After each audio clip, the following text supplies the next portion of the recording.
அனைவருக்கும் வணக்கம். பொன்மன செம்மல் எம்ஜிஆர் அவர்கள் நாடோடி மன்னன் திரைப்படத்தின் வெற்றியின் மூலம் வசூல் சக்கரவர்த்தியாகவும் மன்னாதி மன்னனாகவும் தமிழ் திரையுலகில் வலம் வந்தார். அதே போல மக்கள் திலகம் எம்ஜிஆர் அவர்களின் திரை பயணத்தில் திருடாதே என்ற திரைப்படம் மிகப்பெரிய திருப்பு முனையாக அமைந்தது. திருடாதே திரைப்படத்தின் மூலம்தான் நாடோடி மன்னன் திரைப்படத்தில் நடித்த நடிகை சரோஜா தேவி அவர்கள் எம்ஜிஆர் அவர்களுக்கு கிடைத்தார். திருடாதே திரைப்படம் உருவான கதையை இந்த பதிவில் பார்ப்போம். திருடாதே திரைப்படம் உருவாக முக்கிய காரணமாக இருந்தவர் ஒரு விடுதலை போராட்ட வீரர் ஆவார். அவர் பின்னாளில் அகில இந்திய நடிகர் திலகம் சிவாஜி கணேசன் அவர்களின் ரசிகர் மன்றத்தின் தலைவராக விளங்கியவர்.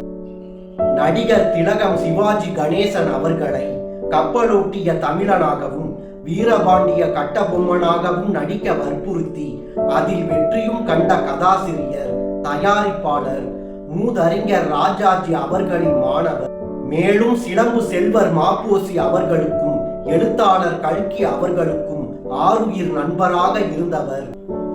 பதிப்பக செம்மல் என்று பெயர் பெற்ற அந்த பன்முக தன்மை கொண்டவர் தமிழ் பண்ணை சின்ன அண்ணாமலை அவர்கள். 1960களில் அறிஞர் அண்ணா அவர்களின் தம்பிகளில் மக்கள் திலகம் எம்ஜிஆர் அவர்களும் ஒருவராக இருந்தார். அப்போது எம்ஜிஆர் அவர்கள் பா நீலகண்டன் அவர்களின் இயக்கத்தில் சக்கரவர்த்தி திருமகள் என்ற திரைப்படத்தில் நடித்து வந்தார். அந்த திரைப்படத்தில் தயாரிப்பு நிர்வாகத்தில் வேலை பார்த்தார் சின்ன அண்ணாமலை அவர்கள்.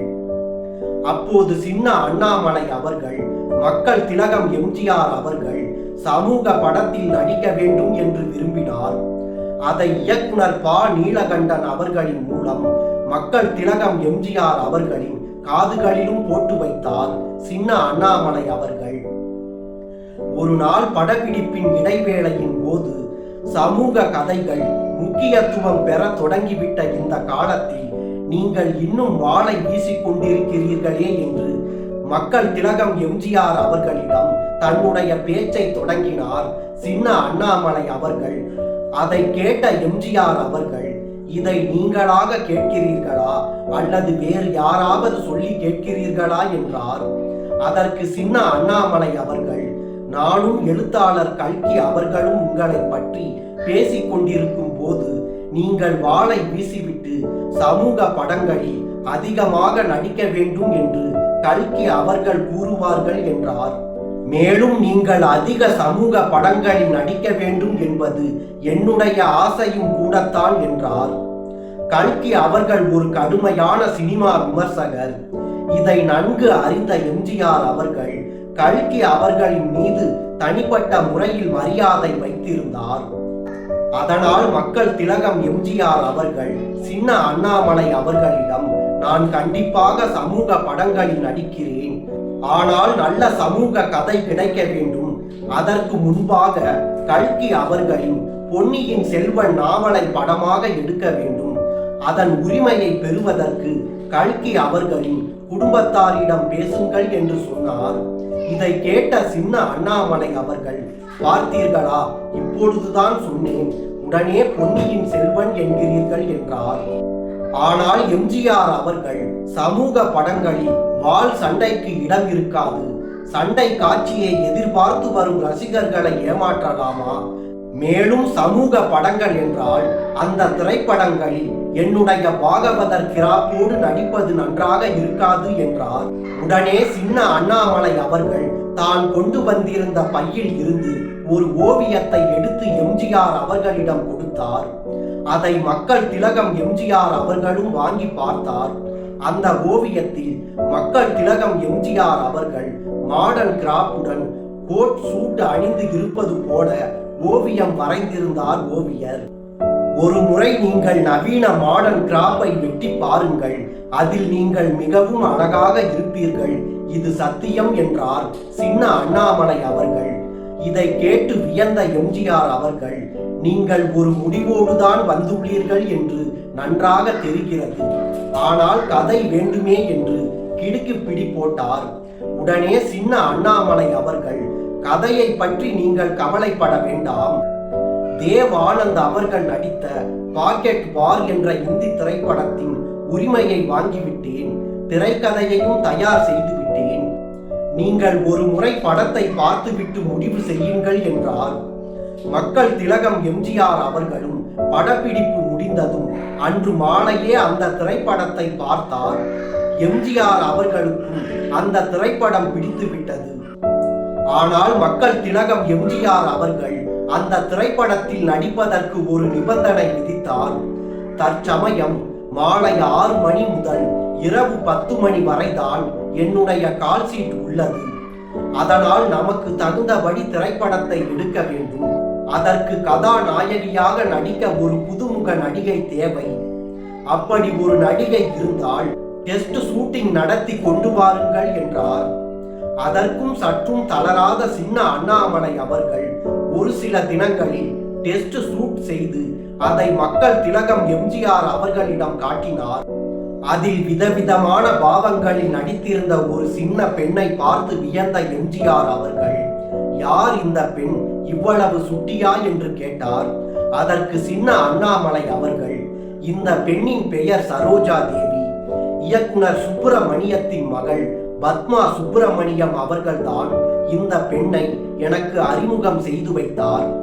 நான் கதை எழுதியிருக்கும் தங்கமலை ரகசியம் என்ற திரைப்படத்தில் ஒரு பாட்டில் நடனமாட இந்த பெண்ணுக்கு வாய்ப்பு பெற்றுக் கொடுத்தேன். அந்த பாடல் காட்சியை இயக்குனர் பா நீலகண்டன் அவர்கள்தான் படமாக்கினார். அவர்தான் கண்டுபிடித்து சொன்னார், இந்த பெண்ணிடம் 3 படங்களுக்கான கால் சீட்டை வாங்கி வைத்துக் கொள்ளுங்கள். ஏனென்றால் அதற்கு பிறகு இந்த பெண்ணை உங்களால் பிடிக்க முடியாது, மிக பெரிய உயரத்திற்கு சென்று விடுவார் என்றார். அதன்படியே நானும் அந்த பெண்ணின் கால் சீட்டை 3 படங்களுக்கு வாங்கி வைத்து விட்டேன் என்றார். அதை கேட்ட மக்கள் திலகம் எம்ஜிஆர் அவர்கள், அதில் ஒரு படத்தின் கால் சீட்டை எனக்கு தாருங்கள் என்று உரிமையோடு கேட்டு வாங்கி கொண்டார். அதன் மூலம்தான் மக்கள் திலகம் எம்ஜிஆர் அவர்கள் நடிகை சரோஜா தேவி அவர்களை நாடோடி மன்னன் திரைப்படத்தில் நடிக்க வைத்தார். அதன் பிறகு தன்னுடைய நண்பர் வி அருணாசலம் என்பவருடன் கூட்டணி அமைத்து சாவித்திரி பிக்சர்ஸ் என்ற நிறுவனத்தை தொடங்கி படப்பிடிப்பை நடத்தி வந்தார் சின்ன அண்ணாமலை அவர்கள். மக்கள் திலகம் எம்ஜிஆர் அவர்கள் திருடாதே திரைப்படத்தில் முதலாக மாடர்ன் கிராப் வெட்டி பேண்ட் சட்டை அணிந்து மாடலான குல்லா அணிந்து நடித்து வந்தார். படப்பிடிப்பும் வேகமாக நடந்தது. ஆனால் விதி சின்ன அண்ணாமலை அவர்களின் வாழ்க்கையில் விளையாடியது. மக்கள் திலகம் எம்ஜிஆர் அவர்கள் திரைப்படங்களில் பிஸியாக நடித்து வந்த போதும் தன்னுடைய நாடக குழுவின் மூலம் அவ்வப்போது நாடகங்களையும் நடத்தி வந்தார். சீர்காழியில் நடந்த இன்ப கனவு என்ற நாடகத்தில் மக்கள் திலகம் எம்ஜிஆர் அவர்கள் நடித்துக் கொண்டிருந்த போது ஒரு சண்டை காட்சியில் குண்டுமணி அவர்களை தலைக்கு மேலாக தூக்கினார். அப்போது தடுமாறி கீழே விழுந்த எம்ஜிஆர் அவர்களுக்கு காலில் எலும்பு முறிவு ஏற்பட்டது. இதனால் மக்கள் திலகம் எம்ஜிஆர் அவர்கள் நடித்து வந்த அத்தனை திரைப்படங்களும் பாதியில் நின்றது. அப்போது எம்ஜிஆர் அவர்களின் அறிவுரையின்படி சின்ன அண்ணாமலை அவர்கள் அதுவரை எடுக்கப்பட்டிருந்த திருடாதே திரைப்படத்தின் நெகட்டிவை கவியரசர் கண்ணதாசன் அவர்களின் அண்ணனான தயாரிப்பாளர் ஏஎல் சீனிவாசன் அவர்களிடம் விற்றுவிட்டார். அதன் மூலம் சின்ன அண்ணாமலை அவர்கள் வட்டி சுமையில் இருந்து தப்பித்தார். அதன் பின்பு மக்கள் திலகம் எம்ஜிஆர் அவர்கள் முழுமையாக குணமடைந்து திருடாதே திரைப்படத்தின் படப்பிடிப்பு நடந்து முடிந்து திரைப்படம் வெளியாகி திருடாதே திரைப்படம் மிகப்பெரிய வெற்றியை பெற்றது. மக்கள் திலகம் எம்ஜிஆர் அவர்களை புரட்சி தலைவர் என்று மக்கள் அழைப்பதற்கு முன்பு புரட்சி நடிகர் என்று அழைக்கப்பட்டார் எம்ஜிஆர் அவர்கள். புரட்சி நடிகர் என்ற பட்டத்தை கலைஞர் மு கருணாநிதி அவர்கள் எம்ஜிஆர் அவர்களுக்கு வழங்கினார்.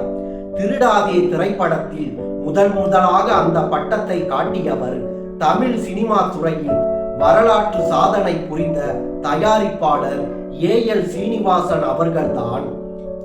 திருடாதே திரைப்படத்திற்கு திரைக்கதை வசனம் கண்ணதாசன் அவர்கள் எழுதினார். நகைச்சுவை பகுதிக்கு வசனத்தை மா லட்சுமணன் அவர்கள் எழுதினார். மேலும் திருடாதே என்ற தலைப்பை சொன்னதற்காக மா லட்சுமணன் அவர்கள் மக்கள் திலகம் எம்ஜிஆர் அவர்களிடமிருந்து ரூ. 500 பரிசாக பெற்றார். திருடாதே திரைப்படத்திற்கு MS சுப்பையா நாயுடு அவர்கள் இசையமைத்தார். இந்த திரைப்படத்தில் மொத்தம் 7 பாடல் ஆசிரியர்கள் பாடல்களை எழுதினார்கள். அதில் திருடாதே பாப்பா திருடாதே என்ற புகழ்பெற்ற பாடலை பட்டுக்கோட்டை கல்யாண சுந்தரம் அவர்கள் எழுதினார். திருடாதே திரைப்படத்தின் மூலமாக அறிமுகமான நடிகை சரோஜா தேவி அவர்கள் திருடாதே திரைப்படத்தின் 100வது நாள் வெற்றி தினத்தன்று 100 தேங்காய், 100 வாழைப்பழம், 100 மாம்பழம் ஆகியவற்றை வாங்கிக் கொண்டு சின்ன அண்ணாமலை அவர்களின் வீட்டிற்கு சென்று அவரிடம் ஆசீர்வாதம் வாங்கினார். மக்கள் திலகம் எம்ஜிஆர் அவர்கள் சதி லீலாவதி என்ற திரைப்படத்தில் அறிமுகமாகி தன்னுடைய திரை பயணத்தில் 25 ஆண்டுகள் கழித்து திருடாதே என்ற திரைப்படத்தில் திருடன் வேடத்தில் நடித்து மக்களின் இதயங்களை மேலும் நெருக்கமாக திருடிக் கொண்டார்.